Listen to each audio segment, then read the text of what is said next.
কড়াইতে তেল বসিয়ে শুকনো লঙ্কা পাঁচফোড়ন ফোড়ন দিলাম আর আলুগুলো এরকম লম্বা করে কেটেছি, একটু ভাজা ভাজা রান্না করব কপি ডাঁটা চচ্চড়ি। কপি ডাঁটাগুলো নুন দিয়ে সেদ্ধ বসিয়েছি। আর এখানে একটা মশলা তৈরি করব, 1 চামচ সর্ষে, 1 চামচ পোস্ত আর 4টে কাঁচা লঙ্কা নিয়েছি। কপি ডাঁটাগুলো জল ঝরিয়ে নিয়েছি সেদ্ধ করে। তো আমি এখন কপি ডাঁটাগুলো দিয়ে দিলাম আর দিলাম সিম। একটু ভাজা ভাজা করে নেব, এর মধ্যে একটু হলুদ আর নুন দিয়ে এটা ভাজা করে নেব। ভাজা ভাজা দেখো হয়ে এসছে, এখন জল দিয়ে একটু ঢাকা দিয়ে রেখে দেবো সেদ্ধ হওয়ার জন্য। মানে সিমটা আর আলুটা এগুলো একটু সেদ্ধ হবে, ডাঁটাটা তো আগে সেদ্ধ করেছি। দেখো মাখা মাখা হয়ে এসছে, এখন আমি একটু মিষ্টি দিলাম। এখন দেবো ওই সর্ষে পোস্ত কাঁচা লঙ্কা বাটা, ওইটা আমি দিয়ে দিলাম, দিয়ে ভালো করে মিশিয়ে নেব।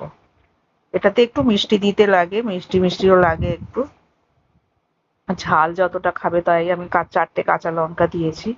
আর তরকারিটা না একদম শুকনো করতে হবে। দেখো একদম শুকিয়ে এসছে, প্রায় হয়ে এসছে, আমার শুকনো তরকারিটা হয়ে গেছে।